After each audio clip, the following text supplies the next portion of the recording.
Hey, how's it going, everybody? This is Henry VIII, done by OverSimplified. I think that's the last video of OverSimplified that we, or the only video that we of OverSimplified that we haven't done so far. And this is a special one because I've heard this is a ruthless guy. So let's get right into that. This video was made possible by Honey. Keep watching to find out how you can save money when you shop online. Also, the reviews are in. That's some nice merch. Get your brand new character pin, limited time face mask, and more. Link down below. Blah. Sigmund, I don't have much longer. Tell me, was I a good king? Oh my god. You were okay. Will I be remembered as the great warrior king who invaded France, revolutionized English healthcare, and developed great parklands? Probably not. Nah. Because of the wife killings. Blah. Blah. Oh Sigmund, how did I get here? I still remember the good old days when I was a boy with a heart full of fire, and Mummy would teach me. Okay, Henry, this is a horse. Can you say horse? Divorce. What? No. Okay, let's try this one. Can you say loaf of bread? Loaf with her head. No, Henry, that's wrong. Oh. You know what? Last one. Okay. Can you say soap? Yes, that's it. I'm the supreme head of the church. Screw the Pope! You know what? You're my son and I love you, but you're freaking weird, man. Oh boy, let's see. The year is 1491. England has just come out of 3 decades of civil war in which a bunch of Henrys, Edwards, and one Richard had a little ding-dong over which royal house should rule the realm. Finally, a Henry won, Henry VII, and he had a son. What should we name him? My royal lineage is full of Henrys. A fine name, a vigorous name, a tenacious name, a muscular name. How about Arthur? Oh and my so god. Arthur, Prince of Wales and next in line to the throne, was born. 5 years later, Prince Henry was born, but nobody cares about him. He's not the heir, just a spare. The king wanted to make an alliance with Spain, so one day he said to his son Arthur, "Hey, baby, you see that lady baby? That's gonna be your..." So we're pretty much, what are we now? 1491. We're pretty much at the end of medieval age, and we're now getting to the modern age. Isn't that so? Like, what wasn't medieval ages considered from like 500 until 1500, and then afterwards modern time? Correct me if I'm wrong. Your wife. But father, I'm not even 3 years old yet. Listen, there's something you have to understand. You're my son. But more than that, you're a political bargaining tool. But you love me, right? I love you as a political bargaining tool. Yay. Hey, Pop, who the heck are you? I've written you a poem. Listen here, tiny man. Can't you see that I'm... Wait, I love you, Dad. You're so pleasant. I'm so glad I'm not a peasant. busy, but I'm your Nice. son. I have another son? As Arthur was in another palace, being prepped to become king, Henry lived with his mother and 2 sisters at Eltham, where he was being trained for a church career. And not just that, Henry learnt languages. He played sports. He learnt the recorder. Wait, what was that? And not just that, Henry learnt languages. He played sports. Oh my god. He learnt the recorder. What a nerd. Am I right? Wrong. Henry was the coolest kid around. So I told my Latin teacher he could kissius my buddius. Anyway, here's Wonderwall.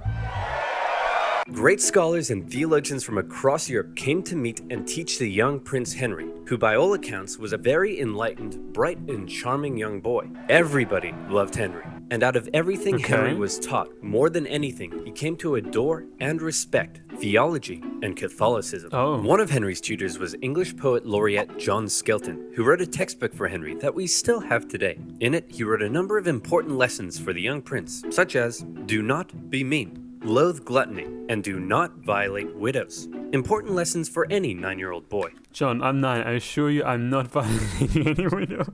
That was a good one. Around this time, Henry's older brother Arthur, now 15 years old, was married to Catherine of Aragon, So 6 sealing years the older. union between England and Spain. And then he died. Oh, my alliance with Spain, my poor alliance with Spain. And your son, sire? Oh, yes, of course, my son. But mostly my alliance with Spain. Yeah. Hey, Pop, who the heck are you? Your son is dead, but it's okay. I'm also your son. Hip hip hooray. Oh, Oh yeah! And just like that, an unprepared Prince Henry was now the new heir to the throne. And how about that alliance with Spain? Well, the solution was simple. Hey, boy, see that full-grown woman over there? That's gonna be your wife. What, my brother's widow? Yes. You're a freaking weirdo, man. Now, in the Bible... Wait, but huh? So when exactly did his brother die? I mean, was he already an adult? Was he already 18? Was Henry's brother actually Henry's brother's sister? Never mind. Alabama. Henry's brother's wife actually already an adult? So it's like she married a child? Oh, goddamn. There's a verse that says marrying your brother's widow, that's a big no-no. So the king needed to convince the Pope and get his special permission. Hey, can I please have my son marry his brother's widow? Sure, why not? And so it was. Henry's life was turned on its head as he was moved to the royal court, next in line to the throne. But tragedy struck when just a few months later, his mother, with whom he was very close, suddenly died in childbirth. Oh. The loss of his mother almost certainly had a big effect on the young boy. That's a big thing, though, if you think about it, right? I mean, they had 2 children. One of them, if we're correctly, and he died with actually, 15, 17, 18. I mean, goddamn, she even had kids when her oldest was already, 15, 16, 17, 18. That's crazy.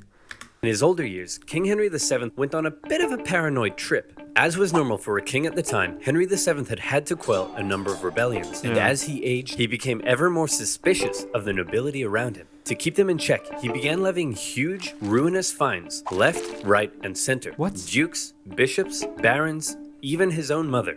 No one was safe from his tyranny. And the nobility of England... What is the main difference between a duke and a baron? I never got that.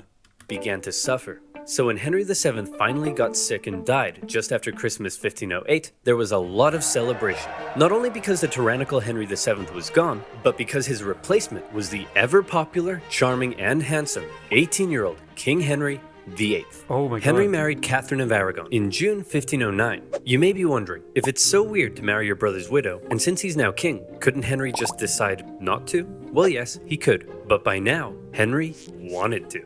The thing about Henry that was unlike many kings of the time was he married for love, and he had grown quite fond of Catherine, very fond. Historians say their marriage was unusually good, and so he was coronated king. And what a king. Compared to his tyrannical father, he was an absolute joy. Having the blood of 2 royal houses, he was widely supported. He was really, really ridiculously good looking, and those famous calves could achieve world peace. Oh Hey Henry, God. now that you're king, you know what that means.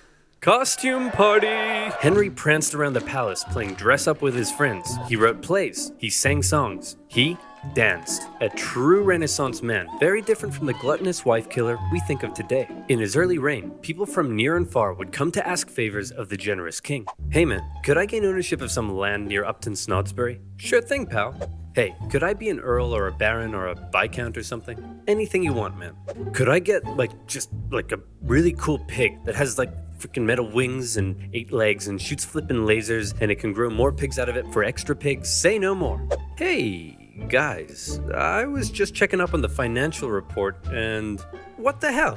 We can't afford this. Henry's council that he inherited from his father weren't happy with all the money he was just throwing around, and they worked hard to curb the king's spending. Since they controlled the royal seals needed to get stuff done, at first they were largely able to control the young king. And for Henry, the most infuriating things of all was they wouldn't let him joust with his friends because it was too dangerous, nor would they let him do the thing he wanted most, to go on a great, glorious, and expensive conquest against England's historic enemy, France. Please guys, I'll keep it cheap. How? I'm glad you asked. I've got a promo code for the financial burden of war. Yes. Honey is the free browser extension that automatically finds promo codes when you shop online. Imagine you're on one of your favorite websites. Not that one. And you want to reinvent yourself with some fresh new threads. Oh, hi little dancing man. Got any sick promo codes for me? You do? Nice. You just saved $40 on your online shop.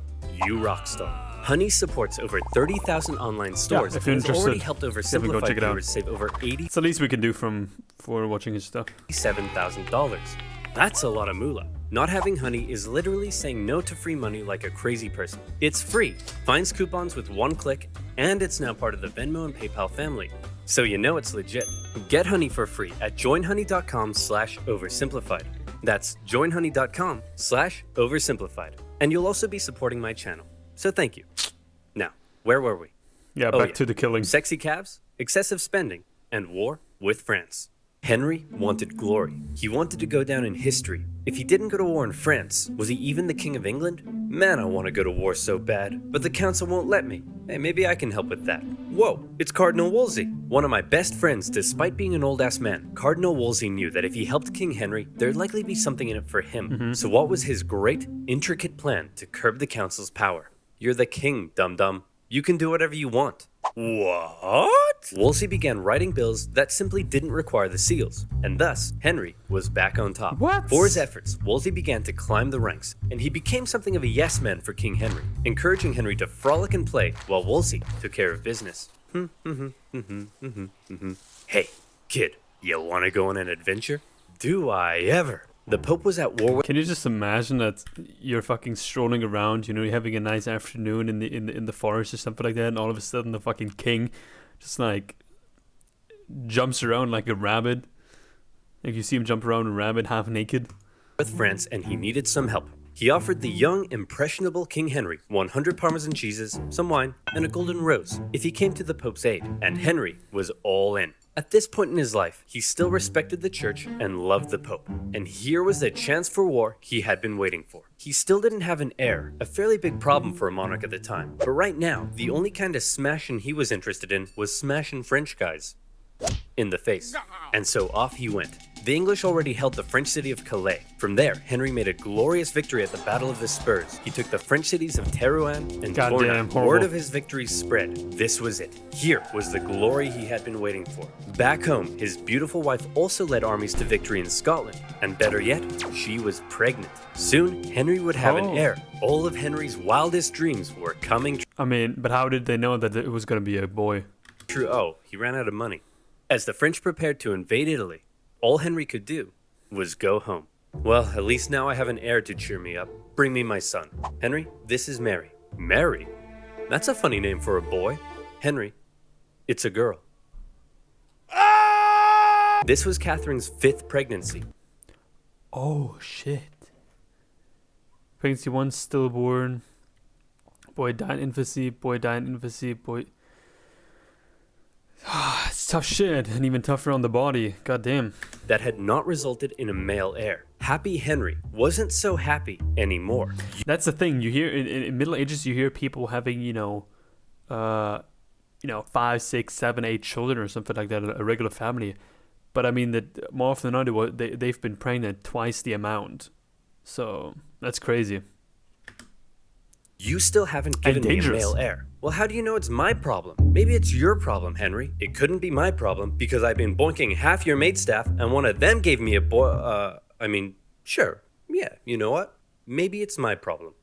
I'll look into that. Cardinal Wolsey, now Henry's Lord Chancellor, knew his job depended on keeping Henry happy. And so he said, well, if you can't be the great warrior, then how about the great peacemaker? Not as cool, but okay. And so the Field of the Cloth of Gold, a glamorous peace summit between England and France, was held. The King of France, Francis I, was essentially the French version of King Henry. And the whole thing was basically one giant codpiece measuring contest. The two sides did agree to a peace treaty. However, it didn't last long. You see, there was a third major player in European politics at the time, an exquisite specimen of royal inbreeding, an heir to a huge inheritance, and a chin that could hit a home run. Holy Roman Emperor Charles V. He was Henry's wife's nephew. Henry had helped him out in the past to put down a Spanish rebellion, and now the two wanted to make an alliance, and so a marriage was arranged. Mary, I'd like to introduce you to your 22-year-old fully grown adult cousin, and now your future husband. Ew, he looks inbred. Mary!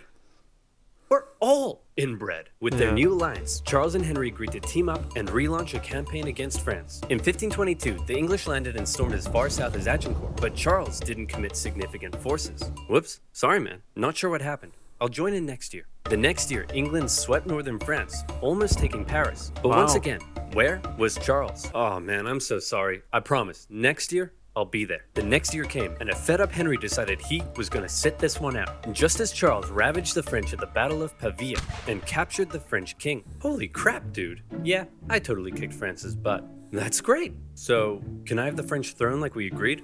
No. What? And also, I don't want to marry your ugly daughter anymore.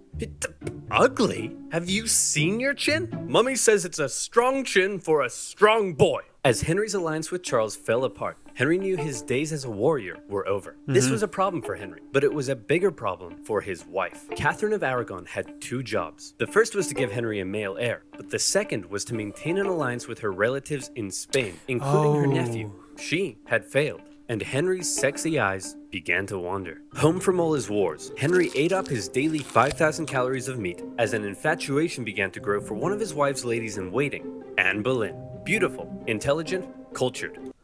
Kids bopping through time. Jesus. She was exactly Henry's type.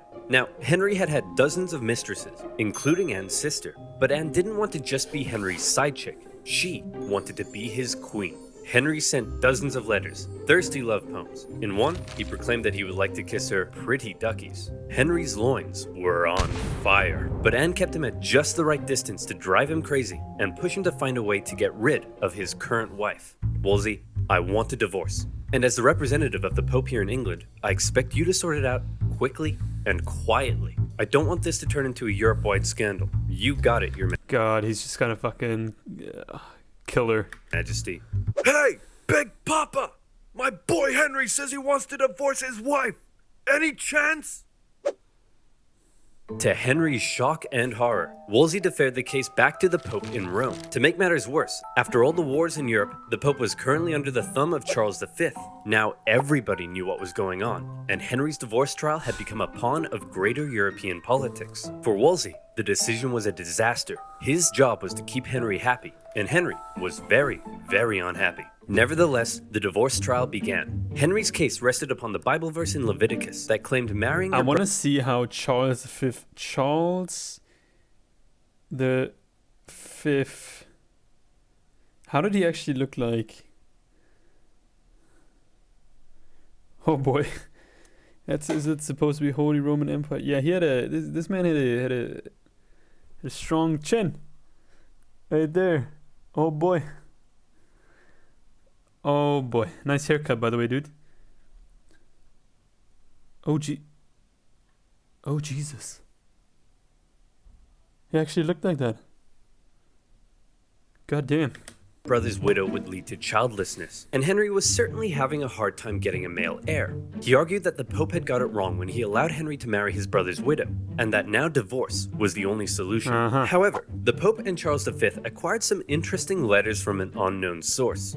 He wants to kiss her pretty duckies? Man, this guy's loins are on fire. The Pope now knew the case for divorce may not actually be found in Henry's Bible, but in Henry's pants. After escaping Charles V, the Pope did send out one Cardinal Campeggio to oversee the trial. Campeggio was an old man racked with gout. It took him 6 painful months to travel from Rome to England, and when he finally got there, this kept happening. Hey, I need you to take a look at this evidence. I can't. See, I always just think, since there was no easy way of communication back then, it's like, how do you know he's not dead?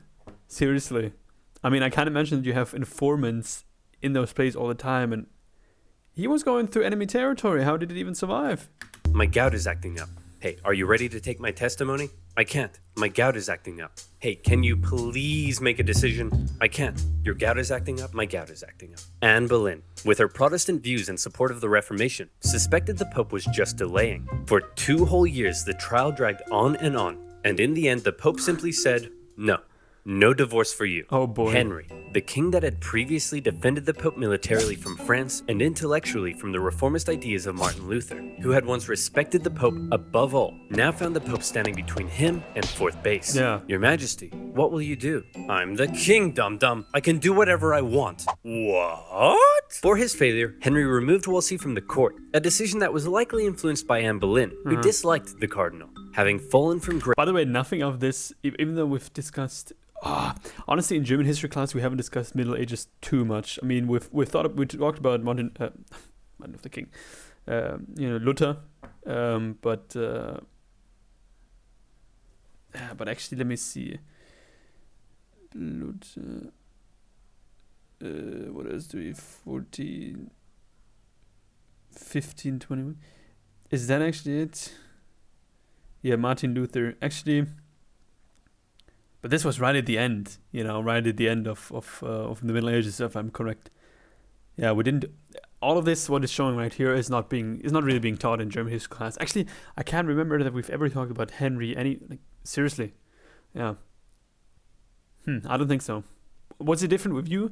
I mean, I can totally see, people from Britain obviously watch this, they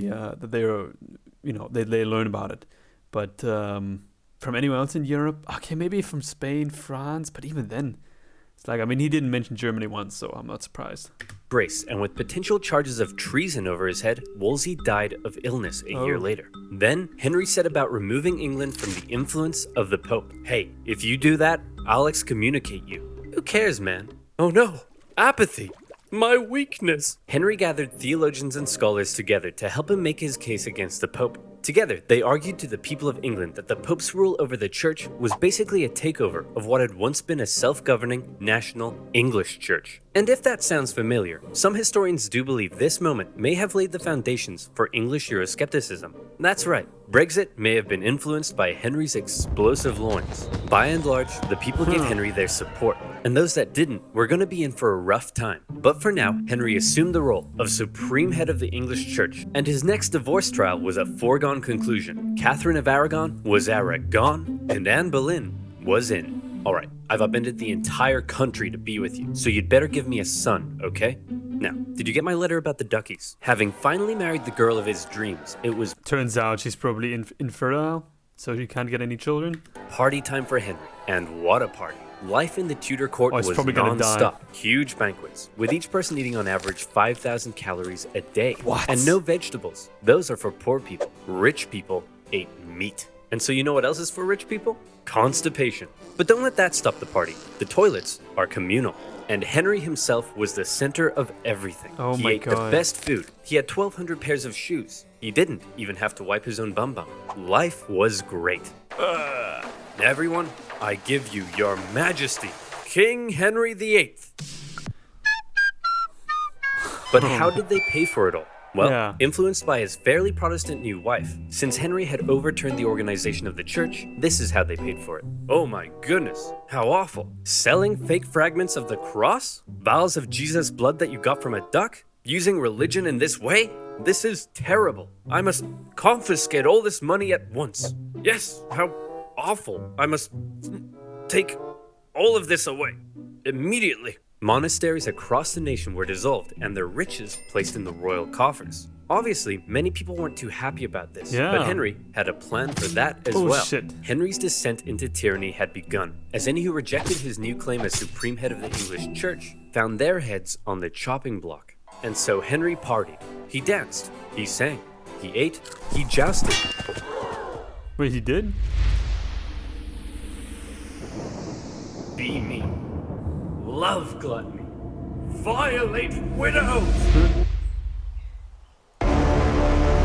In 1536, Henry fell from his horse in a jousting accident. Not for the first time, but certainly the heaviest fall he had taken yet. Some historians believe the brain damage caused by the incident may have violently accelerated Henry's descent into tyranny. Executions in England ramped up. During his reign, it's estimated 57 to 72,000 people were put to death. Rich or poor, big or small, no one was safe.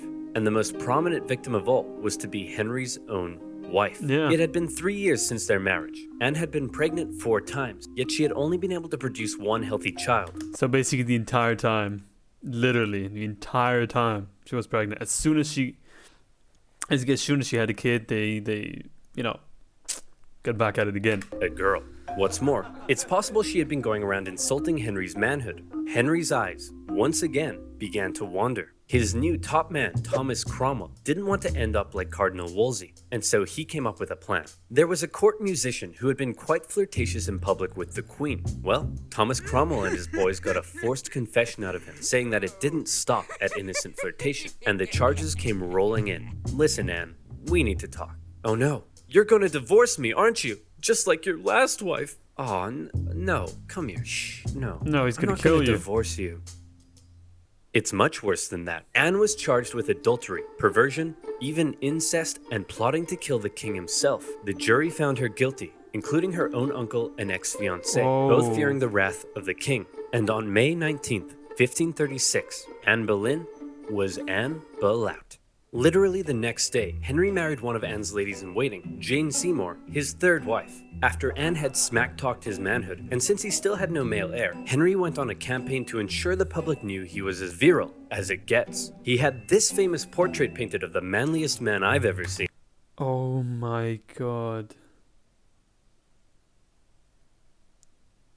What kind of shoulders are these? Jesus Christ.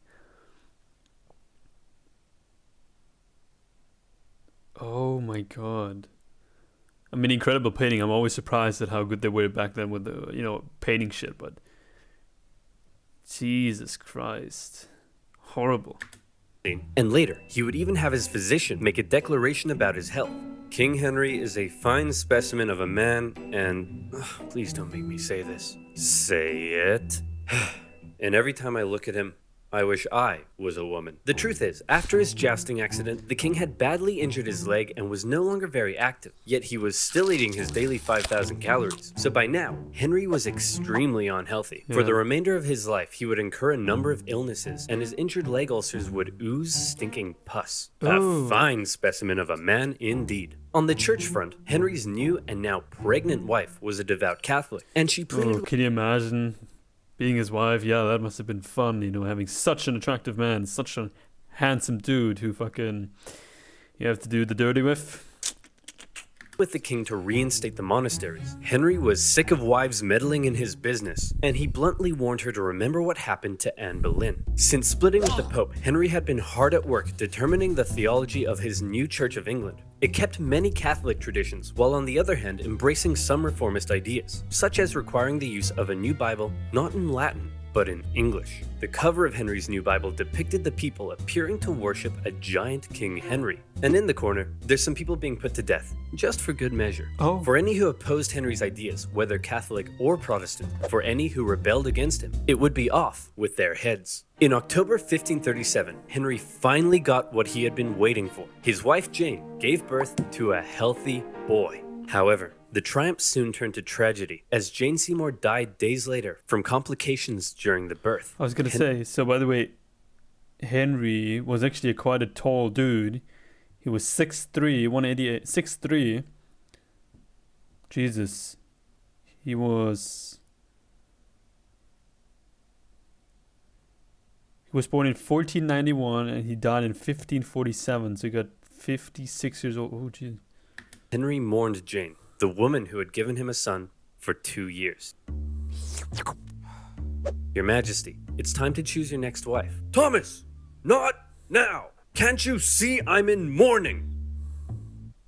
That one. The woman Thomas Cromwell had lined up for Henry's next marriage was the sister of a powerful German duke. But all Henry cared about was that she was pretty as pie, and Thomas Cromwell promised that indeed she was. However, when she arrived in England, Henry was less than pleased. Your Majesty, let me introduce you to your fourth wife, Anne of Cleves. What's that smell? I think it's your legs, sire. No, it's Anne of Cleves. She's ugly. This is treason. What? Off with his head. Henry found his new wife so repulsive that he never consummated the marriage and divorced her just 6 months later. And for bringing Henry an ugly, stinky woman, along with additional charges of plotting treason, Thomas Cromwell lost his head. Jesus. The very same day of Cromwell's execution, Henry married his fifth wife, the famed beauty Catherine Howard. She's believed to have only been 17 at the time. Henry was 49. And like Anne of Cleves, Catherine Howard didn't last long. You see, for some reason, she may not have been entirely satisfied with her 49-year-old fine specimen of a man, and it's possible she engaged in a number of extramarital affairs, including one with her cousin, Thomas Culpeper. When Henry found out, he was devastated. How could she do this to me? But, sire, don't you have hundreds of mistresses? Shut up, Barry. That's not the point. Your Majesty, you're That's a big child. crying. I'm not crying. It's just that sometimes, when I get sad, water comes out of my eyes! For her treason, Catherine Howard met the same fate as Anne Boleyn in 1542. So, we've had divorced, beheaded, died, divorced, beheaded, look out, here comes survived. Henry married the daughter of a royal official, Catherine Parr, in 1543, and she appears to have... Can you imagine just the public actually seeing this, or the people attending these marriages? They obviously had to be quiet, because otherwise they would have been beheaded. But they probably laughed their ass off. They're just thinking, this guy's a joke. Been a good companion to Henry. She cared for the aging king, who by now was so heavy it took several men to winch him onto his horse. She acted as a mediator within the family and convinced the king to restore his 2 daughters to the line of succession. Their marriage did have one hiccup, however, when Catherine dared disagree with the king over the subject of theology. It's a miracle because when the priest says the words of institution, the bread turns into the body of Christ. Well, if you put the bread in a box for 3 months, is it a miracle that it turns moldy? Treason! You can't just call everything treason, Henry. The king called for her arrest, as serious charges were placed over her head. However, in the end, she told Henry that she had not been disagreeing with him, but simply learning from him. And so when the guards came to arrest her, the king told them to make like an Anne and cleave. Catherine Parr stayed with Henry right until the end. As he aged into his later years, in increasing pain and ill health, he grew ever more suspicious and moody. The once generous, promising young king was now feared by all around him. Sigmund, I don't have much... I'm actually surprised that there weren't any assassination attempts on him the entire time. Or maybe there was, and OverSimplified just didn't include them, but I'd be more than curious if you, in case you have any... I can't imagine, I mean, him killing so many, right? I can't imagine that there were no attempts whatsoever. There certainly were, but maybe just they were struck down so quickly that it wasn't even a big thing. Much longer. Hold me. Of course, sire. Do you have any final wishes?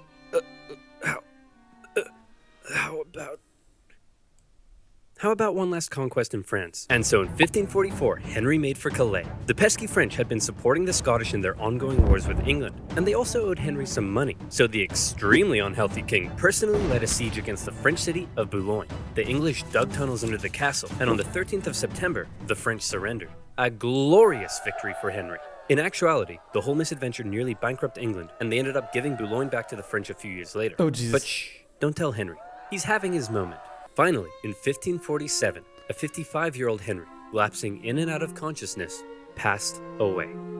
His son, Edward, succeeded him, but died just 5 years later. His daughter, Mary, briefly took the reins and steered the country back towards the Pope. But then his second daughter embraced reformist ideas and gradually transformed England into a Protestant country. Henry's desperation to marry Anne Boleyn and his resulting feud with the Pope had changed the course of English history and religion forever. Unfortunately, none of Henry's children had heirs, and when Elizabeth I died, Henry's lineage ended, with the House of Stuart replacing the House of Tudor. So then you might think, all that effort, a life filled with so much frustration, yet he never conquered France, he barely had a male heir, and his lineage died out. The egotistical man Henry grew sick and cruel, and then died.